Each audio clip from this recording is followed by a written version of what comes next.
Hello and welcome to another video. I'm Laura Jackson, the host and creator of Little Yo Pod, the All Things Yosemite podcast. When I worked in Yosemite in the past, before I was an interpretive guide, I worked for a long time in a little store called the Sport Shop. But one of the top questions that I would get from people when they would come in, or inquiries, I guess, was, okay, so I've got a 3-year-old, a 10-year-old, a 50-year-old, and a 90-year-old with me. What can we do while we're here? And it's like, okay, this is a lot of constraints around your trip. So these are my top 10 things to do in Yosemite that are non-hiking related and not boring to make sure that you have the best visit possible. So if you know Yosemite Valley, you come in, no matter where you come in from, you're going to be funneled onto a road called Southside Drive. And the way that Yosemite Valley is set up is pretty weird. It's kind of like a horseshoe. So the first thing is, regardless of where you come in, you're going to want to go up and see Tunnel View first. So that's my number one family-friendly activity. Tunnel View, it's also called Inspiration Point, and this is actually off of Highway 41. So if you're coming in on 41, you go through this giant tunnel. It's a mile long, can't miss it.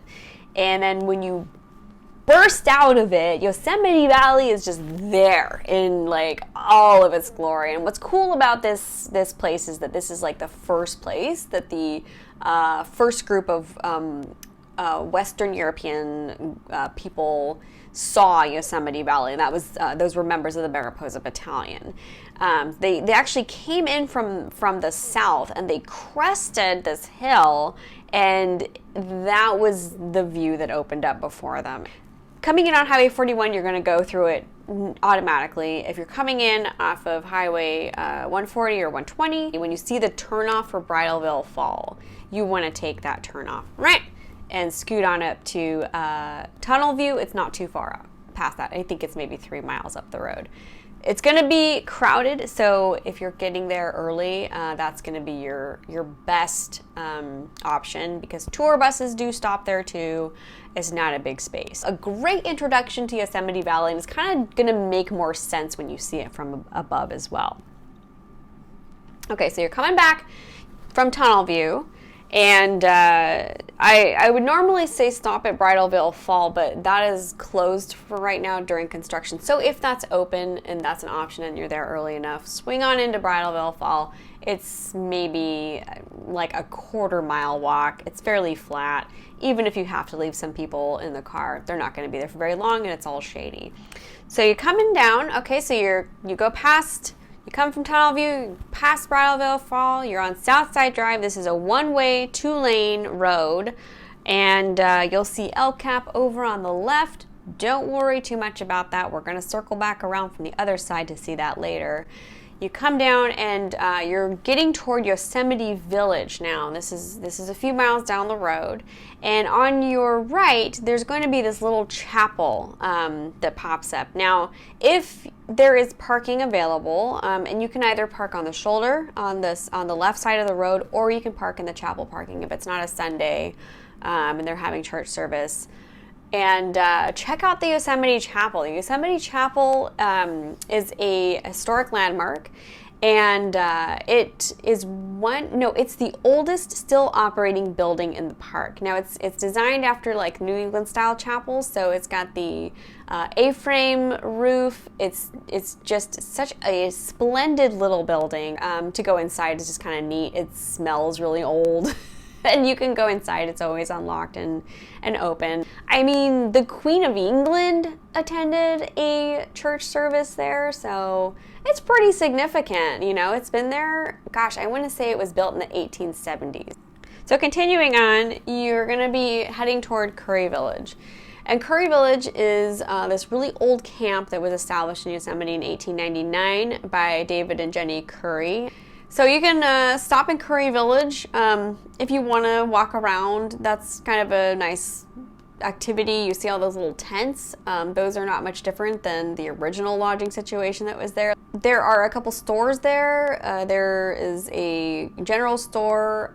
There is an eatery, a little grill, and then there's the mountain shop. And the mountain shop is like this famous climbing store. I think it was the first place in the country to sell climbing shoes, rock climbing shoes. They have a really cool timeline of all the great moments in rock climbing history in Yosemite that goes around the perimeter of the shop. So go check that out. So moving on from Curry Village, next stop is the Ahwahnee Hotel. From Curry Village, basically follow the exit signs or signs that point toward the Ahwahnee Hotel, the medical clinic, Yosemite Lodge, or Yosemite Village. And then when you get to the intersection with the stop sign, you're going to hang a right, and then take that all the way to the next stop sign and hang another right.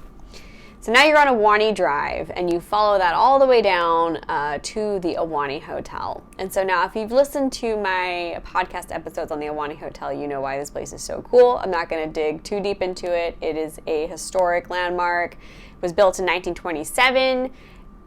Total engineering marvel for the time, and it is just an amazing structure with really, really cool interior decor and a really interesting history to it as well. So stop at the Ahwahnee, park your car, go inside, the building's open to the public, so you have access to all the public spaces on the ground floor and all of the garden areas in the back. So just take your time there and just walk around. There's this big, great lounge area. It's a sitting space with lots of plush couches and sofas and tables and places to just relax. And it's a beautiful room with stained glass in the windows. So yeah, take some time at the Ahwahnee. I would explore every single room on the ground floor and just take in that atmosphere. I would not miss the Ahwahnee on your day trip to Yosemite. From the Ahwahnee, follow Ahwahnee Drive back out to Village Drive, and that's going to be a left on Village Drive. And then actually you want to turn in to Village Drive and either park there, or you can go down to the end of the road there of Village Drive, and there's a day-use parking lot on your right. Park the car, and then go ahead and check out the Yosemite Village. So the Yosemite Village has the Village store, that's the big grocery store. There's a grill to get something to eat if you'd like. Then there's also the visitor center and the Indian Museum. But this is a nice little pedestrian mall with lots of things to see. You could probably spend a couple hours here, to be honest, going through all the little stores and going through the visitor center. All right, getting back in the car, we're heading toward Yosemite Lodge next. So you get back onto Northside Drive, and you are gonna go about a mile heading west, and then Yosemite Lodge is going to be on your left. So pull in there. You're going to park your car there, and you have a few options here. So there's also little stores and things to do at Yosemite Lodge. There's a restaurant that opens at 5 called the Mountain Room. There's the Base Camp Cafe, which has the only Starbucks in Yosemite. It's a lodge, basically. They have like lodge amenities there, so it's not really super exciting in that way. But this is where you're going to get access to Lower Yosemite Falls. So Lower Yosemite Falls is something that you must not miss while you're there.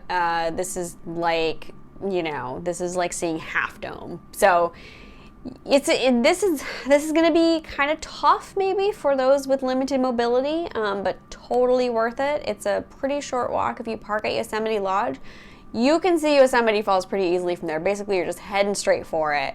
You cross the street, and then there's a pathway that takes you all the way. It's a loop that goes all the way up to Yosemite Falls and back down. You get on a bridge, you're right below it. If it's high waterfall season in the spring or early summer, you're going to get pretty misty, which can feel good on a hot day. This is just something that should not be missed. A great photo opportunity place for you. And it takes, I would say, about 20 to 30 minutes altogether to do the walk to Lower Yosemite Falls, and then to continue doing the walk around on the little boardwalks. There are little interpretive signs along the way. You're walking through the forest and like over Yosemite Creek, so it's a really nice little stroll through the woods. And by this time, it's probably getting close to sunset. So the best place to see sunset, in my opinion, is from Leidig Meadow, which is right behind Yosemite Lodge. So if you still have energy after going to Yosemite Falls, you want to go back to Yosemite Lodge and then head west, like all the way to the end of the parking area. Eventually you'll see some like trailers on your left, and you want to go onto the walking path that goes beyond that. And that'll take you to Leidig Meadow and Swinging Bridge. And if you're timing it right, if it's sunset, you will see the sun is setting in the west. So it's going to be setting in the direction that you're looking. But this time of day, it just lights everything up phenomenally. It's a beautiful place for sunset. The other good place to be at sunset is Sentinel Bridge. That was by Yosemite Chapel when you first came in. And the reason for that is that the sun sets on Half Dome, and on days where the conditions are right, you might catch a really nice alpenglow, that red sort of pinkish glow that hits Half Dome as the sun sets. You're eventually going to head back out on Northside Drive, and this is where you're going to go see El Capitan. So you drive about, like 2.5, 3 miles from Yosemite Lodge heading west, and you can't miss it. You go around this bend, and like there it is, whoosh, El Cap, giant 3,000 foot unbroken piece of granite sticking up out of the ground. This just like very, very impressive wall of rock right in front of you. Lots of places to park on the side of the road at El Cap, on your left-hand side only. There's a big shoulder there, so park there. You'll want to get out of your car and look at that rock, and if you have a good pair of binoculars, use it to try to spot rock climbers. And where you're going to see rock climbers are sort of the point, or the nose of El Capitan. So there's the rock is kind of broken up into two pieces, or into two sides. There's like the left and the right, or the west side and the east side. West face and east face rather, but they kind of come to a point in the center, and that's the nose, and that's the most popular rock climbing route for El Cap. So if you have some binoculars, you want to look at that sort of apex point there and see if you can find any. You'll be surprised at how tiny the rock climbers are. I mean, they're hard to see even with binoculars. So when you spot one, be sure to try to keep your binoculars sort of fixed on that point to help everyone else see them.